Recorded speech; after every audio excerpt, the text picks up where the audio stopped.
തട്ടി കർത്താവദാസൻ നമുക്ക് സ്വാഗതം ചെയ്യാം. ആമേൻ. കർത്താവദാസൻ പ്രിയ സാജൻ മാങ്ങോട്.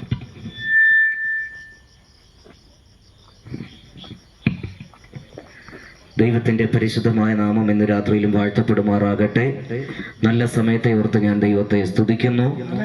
ഇന്ന് രാത്രിയിലും ഇങ്ങനൊരു പ്രത്യേക കൂട്ടായ്മയിലായിരിക്കാൻ കർത്താവ് സഹായിച്ച വിലപ്പെട്ട അവസരത്തിനും ഭാഗ്യത്തിനുമായി ഞാൻ ദൈവത്തെ ഇന്ന് രാത്രിയിലും സ്തുതിക്കുന്നു, വന്ദനമറിയിക്കുന്നു. ഇന്ന് രാത്രിയിലും ഈ യോഗം ലീഡ് ചെയ്യുന്ന കർത്താവിന്റെ വിലപ്പെട്ട ദാസനെ ഓർത്ത് ദൈവത്തെ സ്തുതിക്കുന്നു. ഇന്ന് പകലും ദൈവദാസന്മാരായ പ്രിയ കർത്താവിന്റെ ദാസൻ ഷിജിൻ അവർകൾ, പ്രിയ ഇവാഞ്ചലിസ്റ്റ് ടോൾസൺ മാങ്കോട്, അതുപോലെ പ്രിയ ലിജോ മോൻ എന്നിവരോടൊപ്പം ഈ ദേശത്തിന്റെ വ്യത്യസ്ത പ്രാന്ത പ്രദേശങ്ങൾ ചുറ്റി സഞ്ചരിച്ചുകൊണ്ട് ക്രിസ്തുവിന്റെ മാറ്റമില്ലാത്ത സുവിശേഷം അനേക കവലകളിൽ അറിയിപ്പാൻ കർത്താവ് ഞങ്ങൾക്ക് ഭാഗ്യം തന്നു.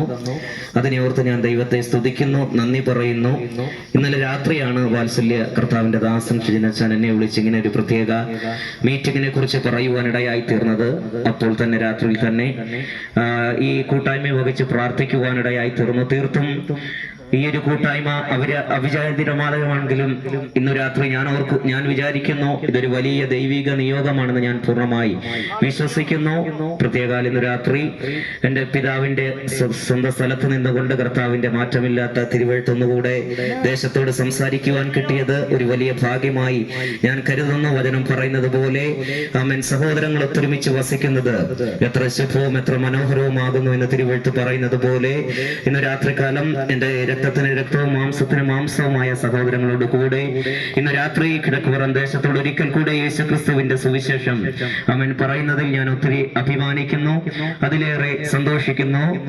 പ്രാരംഭമായി ഒത്തിരി ആത്മീയ ഗീതങ്ങൾ നമുക്ക് കേൾക്കുവാനിടയായി തീർന്നു. തുടർന്ന് അനന്തരം അവൻ ദൈവം എന്നെ പരമേൽപ്പിച്ച ഒരു ആത്മീയ ദൂത് നിങ്ങളും ഈ ദേശവുമായി പങ്കുവെച്ച് ഞാനും വേഗത്തിൽ താണിരിക്കുവാൻ അവൻ ആഗ്രഹിക്കുന്നു. ഞങ്ങൾ ഇന്ന് കടന്നുപോയ ദേശങ്ങളിലൊക്കെ കർത്താവ് ശക്തമായി ഞങ്ങളെ പാട്ടിലൂടെയും പ്രസംഗത്തിലൂടെയും ഒക്കെ ദേശത്തോട് സുവിശേഷം അറിയിപ്പാൻ ഞങ്ങളെ സഹായിച്ചു. തുടർന്നുള്ള ദിവസങ്ങളിലും കർത്താവ് അനുവദിക്കുന്ന പക്ഷം ദേശത്തോടൊക്കെ ഞങ്ങൾ സുവിശേഷം പറയുവാൻ ആഗ്രഹിക്കുന്നു. നിങ്ങളുടെ വിലപ്പെട്ട പ്രാർത്ഥനയെ ഞങ്ങൾ ആമേൻ ചോദിച്ചുകൊണ്ട് ഇന്ന് രാത്രി ഇവിടെ കടന്നു വന്നിരിക്കുന്ന എല്ലാ ദൈവദാസന്മാർക്കും എല്ലാ ദൈവദാസിമാർക്കും മാതാക്കൾക്കും എൻ്റെ സഹോദരങ്ങൾക്കും ആമേൻ ഒരിക്കൽ കൂടി കർത്താവിന്റെ നാമത്തിൽ വന്ദനത്തെ അറിയിച്ചുകൊണ്ട് സമയം ഒട്ടും കവർന്നെടുക്കാതെ ഒത്തിരി സമയങ്ങൾ നമ്മുടെ മുൻപിലേക്ക് പോയത് കൊണ്ട് വേഗത്തിൽ ആമേൻ വേദപുസ്തകത്തിന്റെ ഒരു വാക്യത്തിന്റെ അടിസ്ഥാനത്തിൽ ഇന്ന് രാത്രിയിലും യേശു ക്രിസ്തുവിന്റെ മാറ്റമില്ലാത്ത സുവിശേഷത്തെ ഈ ദേശത്തോട് പങ്കുവെച്ചുകൊണ്ട് ഞാനും എൻ്റെ ശുശ്രൂഷയിൽ നിന്ന് ആമേൻ താണിരിപ്പാൻ ആഗ്രഹിക്കുന്നു. തിരുവെഴുത്തിൽ നിന്ന് അതിനാധാരമായി ഇന്ന് രാത്രി ഒരു തിരുവെഴുത്ത് വായിക്കുവാൻ ആഗ്രഹിക്കുന്നത്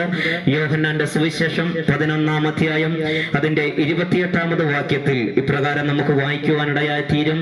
തന്റെ സഹോദരിയായ മാർത്ത സഹോദരിയായ മറിയെ സ്വകാര്യമായി വിളിച്ചു, ഗുരു വന്നിട്ടുണ്ട്, നിന്നെ വിളിക്കുന്നു എന്ന് പറഞ്ഞു. നമുക്ക് ഏവർക്കും സുപരിചിതമായിട്ടുള്ള ഒരു തിരുവെഴുത്താണ് നാം വായിച്ചു കേട്ടത്. മാർത്ത ചെന്ന് തന്റെ സഹോദരിയാകുന്ന മറിയയോട് ചെന്ന് പറഞ്ഞ ഒരു പദമാണ്, ഒരു വചനമാണ് നാം ഇന്ന് രാത്രി വായിച്ചു കേട്ടത്. ഗുരു വന്നിട്ടുണ്ട്, നിന്നെ വിളിക്കുന്നുണ്ട് എന്ന് പറയുവാനിടയായി തീർന്നു. ഒരു നിമിഷം നമുക്ക് കണ്ണുകളെ അടയ്ക്കാം. ഈ വചനത്തിന് വേണ്ടി ഇന്ന് രാത്രി ഒരുമിച്ച് പ്രാർത്ഥിക്കാം. ഒന്നുകൂടെ ഒരു തവണ കൂടെ എന്നോട് ചേർന്ന് ആമേൻ ദൈവജനം പ്രാർത്ഥിക്കുവാൻ തയ്യാറാകട്ടെ. പരിശുദ്ധ പിതാവേ, സ്വർഗസ്ഥ നല്ല കർത്താവേ, നല്ല രാത്രിക്കായി ഞങ്ങൾ ദൈവത്തെ സ്തുതിക്കുന്നു. ഇന്ന് രാത്രി മാനുഷിക ചിന്തകളെക്കാൾ അപ്പുറമായി ഞങ്ങൾ വിശ്വസിക്കുന്ന കർത്താവേ, ഇതൊരു ദൈവിക നിയോഗമാണെന്ന് ഞങ്ങൾ വിശ്വസിക്കുന്നു. ഇന്ന് രാത്രി മാറ്റമില്ലാത്ത യേശു ക്രിസ്തുവിന്റെ സുവിശേഷം ഈ ദേശത്തിൽ ഞങ്ങൾ ഉയർത്തുമ്പോൾ ഞാനോ ഉയർത്തപ്പെട്ടാൽ സകലരെയും എങ്കിലേക്ക് ആകർഷിക്കപ്പെടും എന്നരുളി ചെയ്ത കർത്താവിന്റെ നാമത്തിൽ ഞങ്ങൾ ആശ്രയിച്ച് ഇന്ന് രാത്രി ഈ ദേശത്തിലായിരിക്കുന്ന കർത്താവേ, ശുശ്രൂഷിപ്പനടിയന്റെ നാവിനെ ബലപ്പെടുത്തണം. കർത്താവിന്റെ തിരുവെഴുത്ത് പറയുന്നത് പോലെ എന്റെ വായിൽ നിന്ന് പുറപ്പെടുന്ന എന്റെ വചനം അത് വെറുതെ എന്റെ അടുക്കലേക്ക് മടങ്ങി വരാതെ ഞാൻ അയച്ച കാര്യം സാധിപ്പിക്കുമെങ്കിൽ, ദൈവത്തിന്റെ വചനം തീ പോലെയും പാറയെ തകർക്കുന്ന ചുറ്റിക പോലെയുമാണെങ്കിൽ ഇന്ന് രാത്രി ദൈവത്തിന്റെ മാറ്റമില്ലാത്ത തിരുവെഴുത്ത് ഈ ദേശത്തിൽ മുഴങ്ങി കേൾക്കുമ്പോൾ ഇരുളിൽ കിടക്കുന്ന അനേക ഹൃദയങ്ങൾക്കകത്തേക്ക് യഥാർത്ഥ ദൈവം യേശു ക്രിസ്തുവാകുന്ന ഏക സത്യ യഥാർത്ഥ ദൈവം ചില ഹൃദയ ഹൃദയങ്ങൾക്കകത്തളങ്ങളിൽ ഇന്ന് രാത്രി ഇടം പിടിക്കുവാൻ, ചില കുടുംബങ്ങൾക്കകത്ത് ഇന്ന് രാത്രി ഇടപെടേണ്ടതിനായി നമുക്ക് ഒരുമിച്ച് പ്രാർത്ഥിക്കാം. അതിവേഗത്തിലോടുന്ന ദൈവവചനത്തിന്റെ ശക്തി ചില വ്യക്തി ജീവിതങ്ങൾക്കകത്ത്, ചില കുടുംബങ്ങൾക്കകത്ത് ഇന്ന് രാത്രി അത്ഭുതം ചെയ്യേണ്ടതിനായി ഒരുമിച്ച് ഞങ്ങൾ പ്രാർത്ഥിക്കുന്നു. കർത്താവേ, ഇരിക്കുന്ന ദൈവജനത്തിനായി സ്തോത്രം. ശുശ്രൂഷിക്കുന്ന അടിയനെ ദൈവകരങ്ങളിലേക്ക് ഏൽപ്പിക്കുന്നു. കർത്താവ് അത്ഭുതം ചെയ്യണം, ക്രിസ്തുയേശുവിൻ നാമത്തിൽ തന്നെ പിതാവേ. ഒരിക്കൽ കൂടെ നമ്മുടെ കരങ്ങളെ ഉയർത്തി കർത്താവിന് മഹത്വം കൊടുക്കാം. ഒത്തിരി സന്തോഷം. ഞങ്ങളും ഒരു പരസ്യയോഗമായി അവസാനിപ്പിക്കണമെന്ന് കരുതിയാണ്, പക്ഷേ അതിങ്ങനെ ഒരു ചെറിയ മുറ്റത്ത് കൺവെൻഷനിലേക്ക് കർത്താവ് കൊണ്ടുവന്ന വലിയ കൃപകളെ ഓർത്ത് ഞാൻ ദൈവത്തിന് നന്ദി പറയുന്നു. ആമേൻ. കിഴക്കുപുറം എന്ന് പറയുന്ന ദേശത്തെ കുറിച്ച് പറയുമ്പോൾ എനിക്കറിയാം, സുവിശേഷം എന്ന് പറയുന്ന സന്ദേശം ഒട്ടും പരിചയമില്ലാത്ത ദേശക്കാരല്ല. അവർക്കൊരിക്കലും സുവിശേഷം എന്ന് പറയുന്ന സന്ദേശം ഒരു അന്യ സന്ദേശമല്ല, പരിചയമില്ലാത്തൊരു സന്ദേശമല്ല. എന്നേക്കാൾ ശക്തന്മാരായ ശുശ്രൂഷകന്മാരിലൂടെ, എന്നേക്കാളും ആമേൻ ശക്തന്മാരായ പ്രഭാഷകന്മാരിലൂടെ ഈ ദേശത്തിൽ പലതവണ മുഴങ്ങിക്കേട്ടിട്ടുള്ള, ഈ ദേശം പലതവണ സാക്ഷ്യം വഹിച്ചിട്ടുള്ള ഒരു സന്ദേശമാണ് സുവിശേഷം എന്ന് പറയുന്നതെങ്കിലും ഇന്ന് രാത്രി ദൈവം എന്നെ ഫലമേൽപ്പിച്ച ഒരു ആത്മീയ ദൂത് ആമൻ ഈ ദേശത്തോട് പങ്കുവെച്ച് ഞാനും ദൈവസ്ഥനിൽ താണിരിക്കുവാൻ ആഗ്രഹിക്കുന്നു. നാം വായിച്ചു കേട്ട വചനം ഇപ്രകാരമാണ്.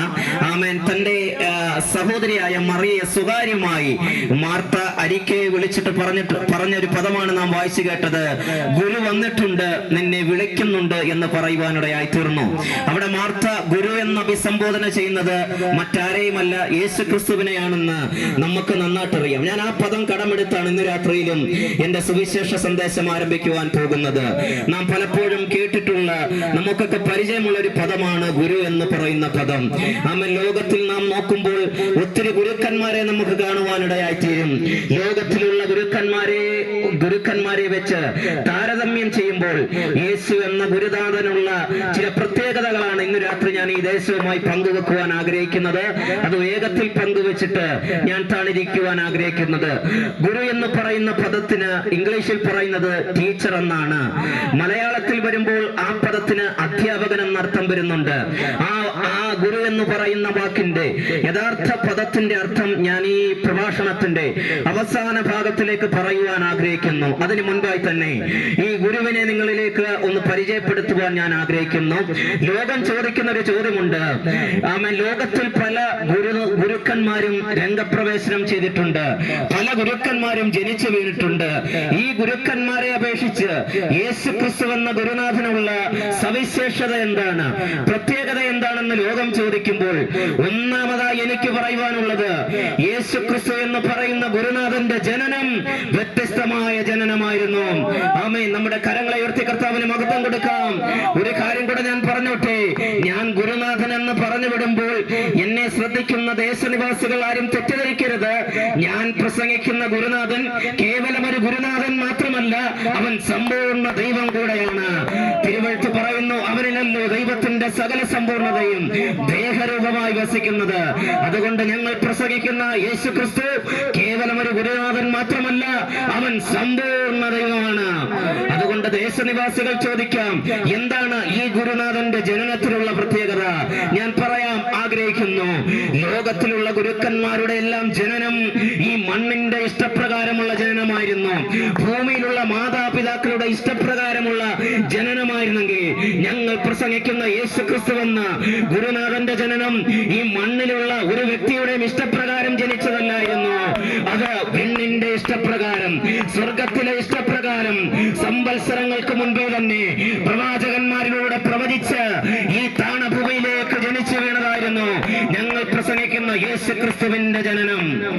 അടുത്തത്, ഈ യേശു ക്രിസ്തുവിന്റെ ജനനത്തിന് മറ്റു ഗുരുക്കന്മാരിലുള്ള ജനത്തെ വെച്ച് എന്താണ് പ്രത്യേകത എന്ന് ചോദിക്കുമ്പോൾ, ലോകത്തിലുള്ള മറ്റു ഗുരുക്കന്മാരൊക്കെ മാതാപിതാക്കളുടെ ഇഷ്ടത്താൽ ജനിച്ചതാണെങ്കിൽ ഞങ്ങൾ പ്രസംഗിക്കുന്ന യേശു ക്രിസ്തു മാതാപിതാക്കളുടെ ഇഷ്ടത്താൽ ജനിച്ചതല്ല, അത് സ്വർഗത്തിലെ ഇഷ്ടത്താൽ ഈ ഭൂമിയിൽ ജനിച്ചു വീണതാണ്.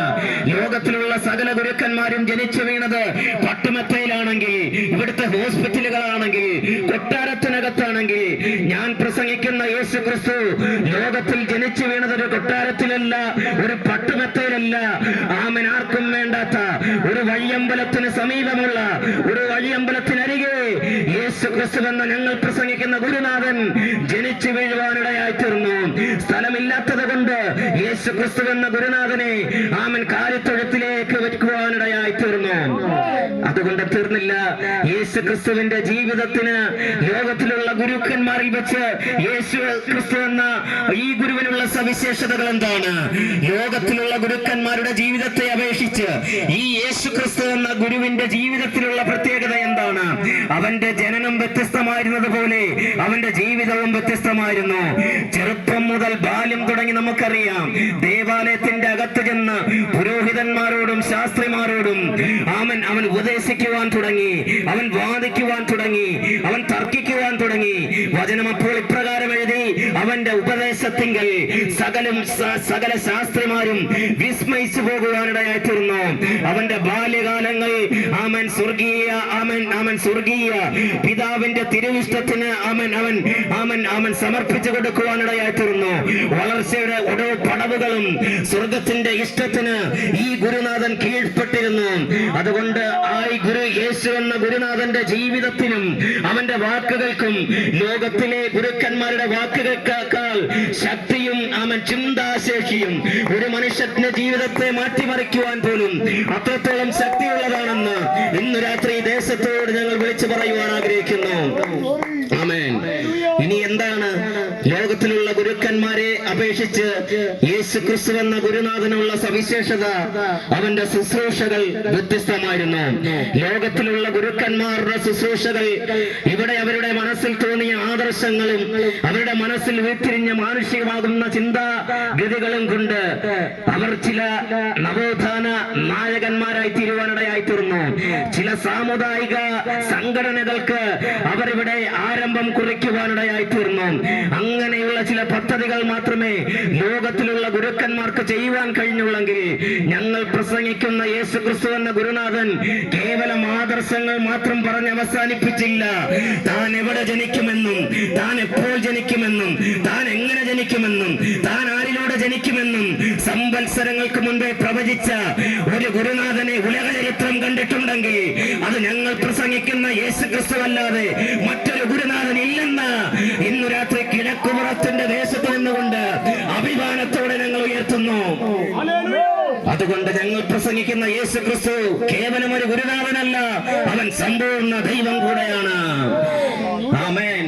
അതുകൊണ്ടാണ് ഒരിക്കൽ മലയാളത്തിന്റെ ചലച്ചിത്ര ഗാനരചയിതാവാകുന്ന ശ്രീകുമാരൻ തമ്പി സാർ ഒരു ദിവസം തന്റെ അഭിമുഖത്തിൽ പറഞ്ഞു, ഞാൻ ലോകത്തിൽ കണ്ടതിൽ വെച്ച് ഏറ്റവും വലിയ ഗുരുനാഥൻ എന്ന് പറയുന്നത് യേശു ക്രിസ്തുവാണെന്ന്. ഇന്റർവ്യൂ എടുത്ത ആള് ചോദിച്ചു, സാർ അങ്ങനെ പറയാൻ കാരണം എന്താണ്? ശ്രീകുമാരൻ തമ്പി സാർ പറഞ്ഞ മറുപടി പ്രകാരമാണ്, ലോകത്തിൽ യേശു ക്രിസ്തു എന്ന ഗുരുനാഥൻ മാത്രമേ ഉള്ളൂ തന്റെ ശിഷ്യന്മാരുടെ പാദങ്ങൾ കഴുകിയത്. അതുകൊണ്ട് ആമേൻ, ശ്രീകുമാരൻ തമ്പി സാറ് പറഞ്ഞു, ഞാൻ കണ്ടതിൽ വെച്ച് ഏറ്റവും വലിയ ഗുരുനാഥൻ യേശു ക്രിസ്തു മാത്രമാണ്. നിങ്ങൾ ചിന്തിക്കണം, ഒരു വിശ്വാസിയല്ല, ഒരു ക്രിസ്ത്യാനിയല്ല ഇത് പറഞ്ഞത്, ഒരു ദൈവവിശ്വാസി പോലുമല്ലാത്ത മനുഷ്യൻ പറയുന്നു, ലോകത്തിൽ ഞാൻ കണ്ടതിൽ വെച്ചും ഏറ്റവും വലിയ ഗുരുനാഥൻ യേശു ക്രിസ്തുവാണെന്ന്. അതുകൊണ്ടാണ് അദ്ദേഹം രചിച്ച ആമൻ പാട്ടിൽ അദ്ദേഹം ഇപ്രകാരം കൂട്ടിച്ചേർക്കുവാനിടയായി തീർന്നു, കാലത്തിന്റെ കനകയാകുന്ന കനക താരമേ എന്ന് യേശു ക്രിസ്തുവിനെ സംബോധന ചെയ്യുവാനിടയായി തീർന്നത്. അവൻ സത്യനായകനാണെന്ന് ശ്രീകുമാരൻ തമ്പി സാർ എഴുതുവാനിടയായി തീർന്നു. അതുകൊണ്ട് യേശു ക്രിസ്തുവിന്റെ ആദർശങ്ങളും ജീവിതങ്ങളും ശുശ്രൂഷകളും മറ്റു ഗുരുക്കന്മാരെ അപേക്ഷിച്ച് വ്യത്യസ്തങ്ങളായിരുന്നു. എന്താണ് യേശു ക്രിസ്തു അവിടുന്ന് ചെയ്ത ശുശ്രൂഷകൾ?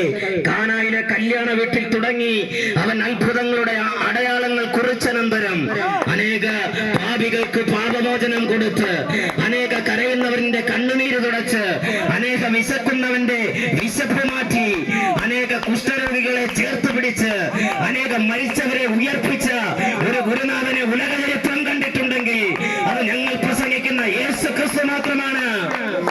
യേശുവിന്റെ നാമത്തിന് മഹത്വം. ഇതുപോലെ ശുശ്രൂഷ ചെയ്ത ഉലക ചരിത്രത്തിൽ ഏത് ഗുരുനാഥനുണ്ട്?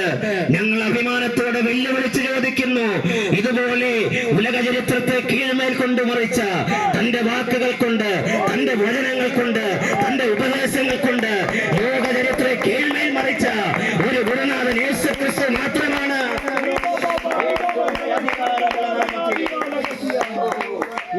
അതുകൊണ്ട് ഞങ്ങൾ പ്രസംഗിക്കുന്ന യേശു ക്രിസ്തുവിന്റെ ശുശ്രൂഷകൾ വ്യത്യസ്തമായിരുന്നു. ആരും ചേർത്ത് പിടിക്കാത്ത കുഷ്ഠരോഗിയെ യേശു ചേർത്ത് പിടിക്കും. എന്നെ സ്നേഹിക്കുന്ന ആരെങ്കിലും ഈ പരിസര പ്രദേശങ്ങളിൽ എന്നെ ആരും സ്നേഹിക്കുവാനോ എന്നെ കരുതുവാനോ എന്നെ വേണ്ടത്ര സ്നേഹിക്കുവാനോ ഇല്ലെന്ന് വിഷമിക്കുന്ന ഭാരപ്പെടുന്ന ആരെങ്കിലും ഞങ്ങളെ കേൾക്കുന്നുണ്ടെങ്കിൽ സ്നേഹിത, താങ്കളെ സ്നേഹിക്കുന്ന ഒരു നല്ല ഗുരുനാഥനുണ്ട്. താങ്കളുടെ കുടുംബത്തെ സ്നേഹിക്കുന്ന നല്ലൊരു കർത്താവുണ്ട്. താങ്കളുടെ തലമുറകളെ സ്നേഹിക്കുന്ന നല്ലൊരു യേശുവുണ്ട്. ഇനി എന്തായിരുന്നു യോഗ ഗുരുക്കന്മാരിൽ നിന്നും വ്യത്യസ്തനായി യേശു എന്ന ഗുരുനാഥന്റെ മരണമെന്ന് പറയുന്നത്? പ്രിയപ്പെട്ടവരെ, ഉലക ചരിത്രത്തിൽ നമ്മുടെ നാട്ടിലേക്കും ലോകത്തിന്റെ മുനമ്പുകളിലേക്കും പിറന്നു വീണ അനേക ഗുരുക്കന്മാരുടെയൊക്കെ മരണം അവരുടെ സമുദായത്തിന് വേണ്ടി മാത്രമായിരുന്നു, അവരുടെ ആദർശങ്ങൾക്ക് വേണ്ടി മാത്രമായിരുന്നു. അവരുടെ മരണങ്ങൾ മുഴുവൻ പരാജയമായി തീരുമ്പോൾ, അവരുടെ കല്ലറകൾ ലോകത്തിന് മുൻപിൽ അടഞ്ഞു കിടക്കുമ്പോൾ, പലരും എങ്ങനെ മരിക്കുമെന്ന് പറഞ്ഞിട്ട് അവരുടെ മരണം അവസാനം എങ്ങനെയായിരുന്നു എന്ന് നമുക്ക് പലർക്കും അറിയാം. ഇവിടെ പല ഗുരുനാഥന്മാരുടെ മരണം എങ്ങനെയായിരുന്നെന്ന് നമുക്കറിയാം ചരിത്രം. പക്ഷേ എവിടെ ജനിക്കുമെന്ന് പറഞ്ഞ് അതുപോലെ ജനിച്ച്, എങ്ങനെ ജീവിക്കുമെന്ന് പറഞ്ഞ് അതുപോലെ ജീവിച്ച്, എങ്ങനെ ശുശ്രൂഷിക്കുമെന്ന് പറഞ്ഞ് അതുപോലെ ശുശ്രൂഷിച്ച്, എങ്ങനെ മരിക്കുമെന്ന് പറഞ്ഞ് അതുപോലെ മരിച്ച ഒരു ഗുരുനാഥൻ ഉലക ചരിത്രത്തിൽ യേശു ക്രിസ്തു മാത്രമാണ്. യേശുവിന്റെ അധികാരമുള്ള നാമത്തിൽ. ബാക്കി ഗുരുനാഥന്മാരൊക്കെ മരിച്ചത് സ്വന്തം താല്പര്യങ്ങൾക്ക് വേണ്ടി, സ്വന്തം സമുദായത്തിന് വേണ്ടിയാണെങ്കിൽ അവരുടെയൊക്കെ മരണത്തിൽ നിന്ന് യേശു ക്രിസ്തുവിന്റെ മരണത്തെ വ്യത്യസ്തമാക്കി നിർത്തുന്നത് ഇന്നും ഞങ്ങളെ യേശു ക്രിസ്തുവിനെ പ്രസംഗിപ്പിക്കുവാൻ ഞങ്ങളുടെ സിരകളിൽ സുവിശേഷത്തിന്റെ അഗ്നി പടർത്തുന്നത് യേശു ക്രിസ്തുവിന്റെ മരണമാണ്. കാരണം ലോകത്തിലുള്ള സകല ഗുരുക്കന്മാരും അവരുടെ ആദർശങ്ങൾ കഴിഞ്ഞപ്പോൾ, ആ സംഘടനകളും ആദർശങ്ങളും ഗുരുക്കന്മാരും കല്ലറ കൊണ്ട് അവസാനിച്ചപ്പോൾ, ഞങ്ങൾ പ്രസംഗിക്കുന്ന യേശു ക്രിസ്തു എന്ന ഗുരുനാഥൻ അവൻ കല്ലറ കൊണ്ട് സ്തമിച്ചില്ല, കല്ലറ കൊണ്ട് അവസാനിച്ചില്ല. ചരിത്രത്തിൽ ആദ്യമായി കല്ലറകളെ ഭേദിച്ച് മരണത്തിന്റെ വിഷമുള്ളൊടിച്ച് മൂന്നാമത്തെ ദിവസം തുങ്കപ്രതാപത്തോടെ ഉയർത്തെഴുന്നേറ്റ ഒരു ഗുരുനാഥനുണ്ടെങ്കിൽ യേശു ക്രിസ്തു മാത്രമാണ്. യേശുവിന്റെ അധികാരമുള്ള നാമത്തിന് മഹത്വം, യേശുവിന്റെ അധികാരമുള്ള നാമത്തിന് മഹത്വം. ആ പുനരുദ്ധാനത്തിന്റെ ശക്തി ഇന്ന് രാത്രി ദേശത്തിൽ വ്യാപരിക്കട്ടെ. ചില കുടുംബങ്ങൾക്കകത്ത് പുനരുദ്ധാനത്തിന്റെ ശക്തി വ്യാപരിക്കട്ടെ. ചില വ്യക്തി ജീവിതങ്ങൾക്കകത്ത് ഈ പുനരുദ്ധാനത്തിന്റെ ശക്തി വ്യാപരിക്കട്ടെ. യഥാർത്ഥ ഗുരുവിന്റെ സ്നേഹം, യഥാർത്ഥ ക്രിസ്തുവിന്റെ സ്നേഹം തകർന്ന ചില ഹൃദയങ്ങൾക്കകത്തേക്ക് ഇന്ന് രാത്രി പകരപ്പെടുന്ന വെളിപ്പെടുന്ന ഒരു രാത്രിയായി തീരട്ടെ. യേശുവിന്റെ അധികാരമുള്ള നാമത്തിന് മഹത്വം. ഒത്തിരി പറയാനുണ്ട് കേട്ടോ. യേശു ക്രിസ്തു എന്ന ഗുരുനാഥനെ കുറിച്ച് പറയുവാൻ ഞങ്ങൾക്ക് ഇന്ന് രാത്രി എത്രയൊക്കെ സമയം അനുവദിച്ചാലും ഞങ്ങൾക്കത് പറഞ്ഞു തീർക്കുവാൻ കഴിയത്തില്ല. അവിടുന്ന് അവന്റെ മരണം വ്യത്യസ്തമായിരുന്നു. യേശു ക്രിസ്തു എന്ന ഗുരുനാഥൻ എന്തിനാണ് ഈ താണ ലോകത്തിലേക്ക് ഇറങ്ങി വന്നതെന്ന് ചോദിച്ചാൽ, ഏതെങ്കിലും ഒരു പ്രത്യേക ജാതിക്ക് വേണ്ടിയോ, ഏതെങ്കിലും ഒരു പ്രത്യേക സംഘടനയ്ക്ക് വേണ്ടിയോ, ഏതെങ്കിലും ഒരു പ്രത്യേക രാഷ്ട്രത്തിന് വേണ്ടിയോ, ഏതെങ്കിലും ചില വ്യക്തി ജനങ്ങൾക്ക് വേണ്ടി മാത്രമോ ഇറങ്ങി വന്നതല്ല. ഇന്നേക്ക് സംവത്സരങ്ങൾക്ക് പുറകിൽ സ്വർഗീയ മഹിമകളെയൊക്കെ വെടിഞ്ഞ് ഈ താണഭൂമിയിലേക്ക് മനുഷ്യന്റെ കൽബിലെ കഥനത്തെ മാറ്റുവാൻ കന്യകയുടെ ഉദരം കടമെടുത്ത് ഈ താണഭൂമിയിലേക്ക് ഇറങ്ങി വന്നത് യേശു ക്രിസ്തു ഇവിടെ ഒരു മതം സ്ഥാപിക്കാൻ ഇറങ്ങി വന്നതല്ല, ഏതെങ്കിലും ഒരു പ്രത്യേക മതത്തിന് വേണ്ടി ഇറങ്ങി വന്നതല്ല. യേശു ക്രിസ്തു ഈ താണഭൂമിയിലേക്ക് ഇറങ്ങി വന്നത് പാപത്തിൽ ആണ്ടുപോയ ആമൻ മാനവകുലത്തെ മുഴുവൻ പാപത്തിന്റെ അടിമത്തത്തിൽ നിന്നും സ്വാതന്ത്ര്യത്തിന്റെ വെളിച്ചത്തിലേക്ക് കൊണ്ടുവരേണ്ടതിന് വേണ്ടിയാണ് യേശു ക്രിസ്തു എന്ന യുഗപുരുഷൻ, യേശു ക്രിസ്തു എന്ന ഗുരുനാഥൻ, യേശു ക്രിസ്തു എന്ന സത്യവെളിച്ചം ലോകത്തിലേക്ക് വരുവാനിടയായി തീർന്നത്. അതുകൊണ്ട് വചനം പറയുന്നു, ഏത് മനുഷ്യനെയും പ്രകാശിപ്പിക്കുന്ന സത്യവെളിച്ചമായ യേശു ക്രിസ്തു ലോകത്തിൽ വന്നുകൊണ്ടേയിരുന്നു. അതെ പ്രിയപ്പെട്ടവരെ, യേശു ക്രിസ്തു എന്ന ഗുരുനാഥൻ ഈ ലോകത്ത് പിറന്നു വീണത് മാനവകുലം അകപ്പെട്ടു പോയ പാപത്തിൽ നിന്നും മാനവകുലത്തെ രക്ഷിക്കുന്നതിന് വേണ്ടിയിട്ടാണ്.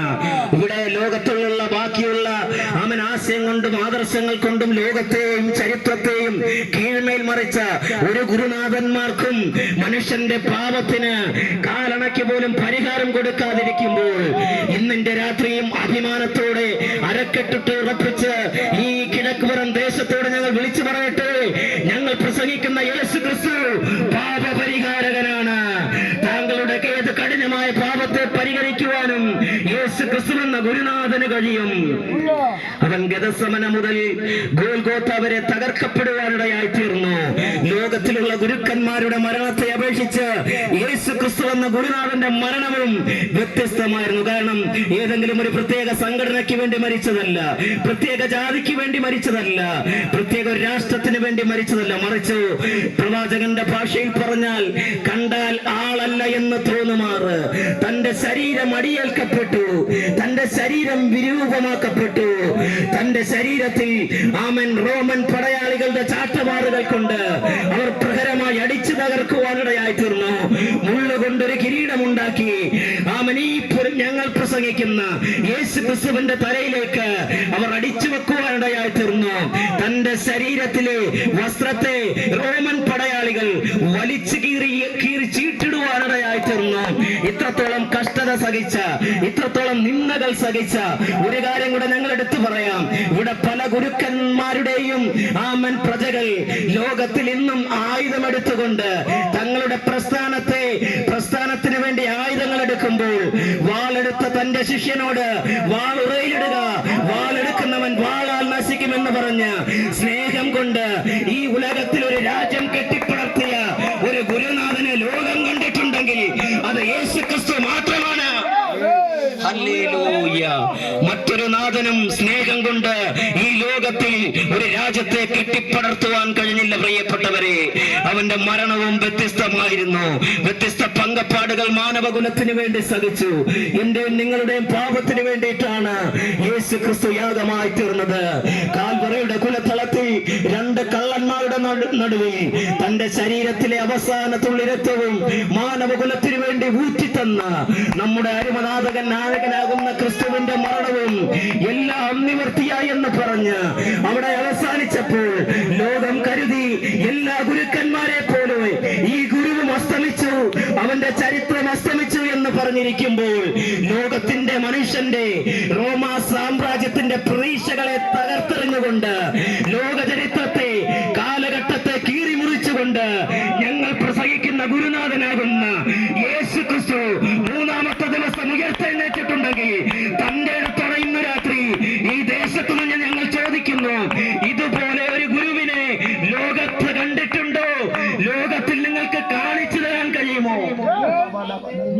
ഈ ഗുരുവിന്റെ ജനനം വ്യത്യസ്തമായിരുന്നു, ജീവിതം വ്യത്യസ്തമായിരുന്നു, അവന്റെ ശുശ്രൂഷ വ്യത്യസ്തമായിരുന്നു, അവന്റെ മരണവും വ്യത്യസ്തമായിരുന്നു.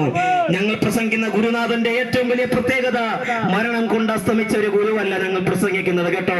ഇന്നും തന്റെ ഭക്തന്മാരുടെ നിലവിളികൾക്ക് വേണ്ടി ചെവി ചായ്ച്ചിറങ്ങി വരുന്ന, അവന്റെ പ്രതികൂലങ്ങളിൽ ആരുമില്ലെങ്കിലും ഭയപ്പെടേണ്ട, ഞാൻ നിന്നോട് കൂടെയുണ്ടെന്ന് അരുളി ചെയ്ത, പെട്ടതല്ല മറന്നാലും ഞാൻ നിങ്ങളെ മറക്കുകയില്ലെന്ന് അരുളി ചെയ്ത ഒരു നല്ല ഗുരുനാഥനെയാണ് ഈ ലോകത്തിൽ ഞങ്ങൾ പ്രസംഗിക്കുന്നത്.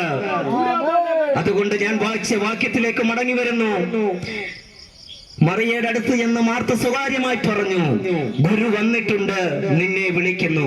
പ്രിയപ്പെട്ടവരെ, ഞാൻ ഇവിടെ എണ്ണി എണ്ണി പറഞ്ഞ് കാര്യങ്ങൾ നിങ്ങളുടെ ഹൃദയത്തിലുണ്ടെന്ന് ഞാൻ വിശ്വസിക്കുന്നു. ആ ഗുരുനാഥൻ ലോകത്തിലും വെച്ചും ഏറ്റവും വലിയ ഗുരുനാഥനാകുന്ന യേശു ക്രിസ്തു, അവൻ കേവലം ഗുരു മാത്രമല്ല, അവൻ സമ്പൂർണ്ണ ദൈവം കൂടെയാണെന്ന് ഞാൻ പറഞ്ഞു. ആ ദൈവം ഇന്ന് രാത്രി നിങ്ങളുടെ കുടുംബത്തിലേക്ക് കടന്നു വരുവാൻ ആഗ്രഹിക്കുന്നു, നിങ്ങളുടെ വ്യക്തിപരമായ ജീവിതത്തിലേക്ക് കടന്നു വരുവാൻ ആഗ്രഹിക്കുന്നു. നിങ്ങൾ യേശുവിനെ കുറിച്ച് കേട്ടിട്ടുണ്ടായിരിക്കാം, വേണ്ടതുപോലെ യഥാർത്ഥ സത്യദൈവത്തെ നിങ്ങൾ തിരിച്ചറിഞ്ഞിട്ടില്ലായിരിക്കാം, യഥാർത്ഥ വഴി നിങ്ങൾ തിരിച്ചറിഞ്ഞിട്ടില്ലായിരിക്കാം. പക്ഷേ ഇന്ന് രാത്രി ദൈവവചനം ചില കുടുംബത്തോട് ബുദ്ധി ഉപദേശിക്കുന്നു. യേശു ക്രിസ്തു ലോകത്തിലായിരുന്നപ്പോൾ വിളിച്ചു പറഞ്ഞു, ഞാൻ തന്നെ വഴിയും സത്യവും ജീവനുമാകുന്നു, ഞാൻ മുഖാന്തരമല്ലാതെ ആരും പിതാവിന്റെ അടുക്കലെത്തുകയില്ലെന്ന് ദൈവത്തിന്റെ വചനം വിളിച്ചു പറയുവാനിടയായി തീർന്നെങ്കിൽ ഇന്ന് രാത്രി ആ ഗുരു നിങ്ങളുടെ കുടുംബത്തിൽ വസിക്കുവാൻ ആഗ്രഹിക്കുന്നു, നിങ്ങളുടെ ഹൃദയത്തിൽ വസിക്കുവാൻ ആഗ്രഹിക്കുന്നു, ഈ ദേശത്തോട് മനസ്സലിവ് കാണിക്കുവാൻ ഇന്ന് രാത്രി ആഗ്രഹിക്കുന്നു. ഇനി ഗുരു എന്ന പദത്തിന്റെ അർത്ഥം കൂടി പറഞ്ഞ് ഞാൻ പ്രാർത്ഥിച്ച് എന്റെ ഭാഗത്തിൽ നിന്നും പിന്മാറുവാൻ ആഗ്രഹിക്കുന്നു. ഞാൻ പറഞ്ഞു, ഗുരു എന്ന പദത്തിന്റെ അർത്ഥം മലയാളത്തിലേക്ക് വരുമ്പോൾ അത് അധ്യാപകൻ എന്നായി മാറുന്നു, അത് ഇംഗ്ലീഷിലേക്ക് ചെല്ലുമ്പോൾ ടീച്ചർ എന്നായി മാറുന്നു. പക്ഷേ ഗുരു എന്ന പദം വേദചിന്തകന്മാർ പറയുന്നു ഇതൊരു മലയാളം പദമല്ല, മറിച്ച് ഇതൊരു സംസ്കൃത പദമാണ്. സംസ്കൃതത്തിൽ ഗുരു എന്ന് പറയുന്ന വാക്കിന് ഒത്തിരി സവിശേഷതകളുണ്ട്, ഒരു വലിയ അർത്ഥമുണ്ട്. അതെന്താണെന്നറിയാമോ? അവൻ സംസ്കൃതത്തിൽ ഓരോ അക്ഷരങ്ങൾക്കും അർത്ഥമുണ്ട്. അപ്പോൾ ഗുരു എന്ന പദം തിരിച്ചെഴുതുമ്പോൾ ഗു പ്ലസ് രു എന്ന് തിരിച്ചെഴുതുമ്പോൾ ഈ രണ്ട് അക്ഷരങ്ങൾക്കും അർത്ഥമുണ്ടാകുന്നു. സംസ്കൃതത്തിൽ ഗു പ്ലസ് രു എന്ന് വായിക്കുമ്പോൾ ഗു എന്ന് പറയുന്ന പദത്തിന് സംസ്കൃതം പറയുന്നു ഗു ശബ്ദസ്തന്ധകാര എന്നും, രു എന്ന് പറയുന്ന ശബ്ദത്തിന് സംസ്കൃതം പറയുന്നു രു ശബ്ദ നിരോധക. ഇത് രണ്ടും കൂടി ചേർത്ത് വായിക്കുമ്പോൾ ഗുരു എന്ന് പറയുന്ന ആ വാക്കിന്റെ യഥാർത്ഥമായ മലയാളത്തിലെ അർത്ഥം അന്ധകാരത്തെ നിരോധിക്കുന്നവൻ, ഇരുട്ടിനെ നിരോധിക്കുന്നവൻ എന്നാണ് ആ പദത്തിന്റെ അർത്ഥമെങ്കിൽ ഇന്ന് രാത്രി ഗുരു എന്ന പദത്തിന്റെ യഥാർത്ഥ അർത്ഥം അന്ധകാരത്തെ നിരോധിക്കുന്നവൻ എന്നാണെങ്കിൽ അതിന് ആമൻ അനുയോജ്യമായ ഒരു വ്യക്തിയാണ് ഞങ്ങൾ പ്രസംഗിക്കുന്നത്. കാരണം യേശു ക്രിസ്തു പറഞ്ഞു, ഞാൻ ലോകത്തിന്റെ വെളിച്ചമാകുന്നു, എന്നെ അനുഗമിക്കുന്നവൻ ഇരുളിൽ നടക്കാതെ ലോകത്തിന്റെ വെളിച്ചമുള്ളവനായി തീരും. അതേ പ്രിയപ്പെട്ടവരെ, ഏത് മനുഷ്യനെ പ്രകാശിപ്പിക്കുന്ന സത്യവെളിച്ചമായ യേശു ക്രിസ്തു ലോകത്തിലേക്ക് വന്നുകൊണ്ടിരുന്നു. ഗുരു എന്ന വാക്കിന്റെ അർത്ഥം അന്ധകാരത്തെ നിരോധിക്കുന്നവനെന്നാണെങ്കിൽ ആ സത്യവെളിച്ചം ഇന്നു രാത്രി ഈ കിഴക്കുപുറം ദേശത്തും വന്നിട്ടുണ്ട്. ചില കൂടാരങ്ങൾക്കകത്തുള്ള ഇരുളുകൾ ഇന്നു രാത്രി മാറിപ്പോകട്ടെ. ചില വ്യക്തി ജീവിതങ്ങളെ അടക്കി ഭരിക്കുന്ന ചില ഇരുളിന്റെ വ്യാപാരങ്ങൾ യേശു ക്രിസ്തു എന്ന ഗുരുനാഥൻ ഇന്നു രാത്രി അഴിക്കാൻ പോകുന്നു. തകർന്നു കിടക്കുന്ന അനേക തലമുറകളുടെ ജീവിതത്തിൽ ഇന്നു രാത്രി യേശു ക്രിസ്തു എന്ന ഗുരുനാഥന്റെ വെളിച്ചം ഇന്നു രാത്രി സന്ദർശിക്കട്ടെ. ഈ ദേശത്തിനകത്ത് യേശു ക്രിസ്തുവിന്റെ തേജസ് ഇറങ്ങുന്ന ഒരു രാത്രിയാകട്ടെ. പത്മോസിന്റെ ഏകാന്തതയ്ക്കകത്ത് യോഹന്നാന് വേണ്ടി ഇറങ്ങി വന്നതുപോലെ യേശു ക്രിസ്തു എന്ന സത്യവെളിച്ചം, യേശു ക്രിസ്തു ആകുന്ന നിത്യജീവൻ ഇന്ന് രാത്രി കിഴക്കുപുറത്തിന്റെ മണ്ണിൽ ഇറങ്ങുന്ന രാത്രിയാകട്ടെ. എത്ര പേർ വിശ്വസിക്കുന്നു? വിശ്വസിക്കുന്നവർ ചേർന്ന് ആ കരങ്ങളെ അടിച്ച് കർത്താവിന് മഹത്വം കൊടുക്കാം.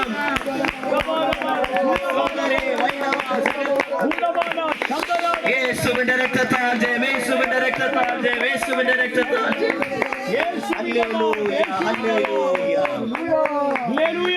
അതുകൊണ്ട് എന്റെ സന്ദേശം കേൾക്കുന്ന ആരെങ്കിലും ജീവിതത്തിനകത്ത് പാപം പേറി പാപത്തിന്റെ അനന്തരഫലമായി ശാപത്തിലോ രോഗത്തിലോ ദുഃഖത്തിലോ നിരാശയിലോ ആയിരിക്കുന്നെങ്കിൽ, ജീവിതത്തിന്റെ സമസ്ത പ്രതീക്ഷകളും നഷ്ടപ്പെട്ടു, ഇനി എനിക്ക് മുന്നോട്ട് പോകുവാൻ കഴിയത്തില്ല, ആത്മഹത്യയല്ലാതെ ഇനി എന്റെ ജീവിതത്തിൽ മറ്റു മാർഗങ്ങളില്ല എന്ന് ചിന്തിക്കുന്ന ആരെങ്കിലും ഞങ്ങളെ കേൾക്കുന്നുണ്ടെങ്കിൽ, സ്നേഹിത, താങ്കൾ മരിക്കേണ്ട.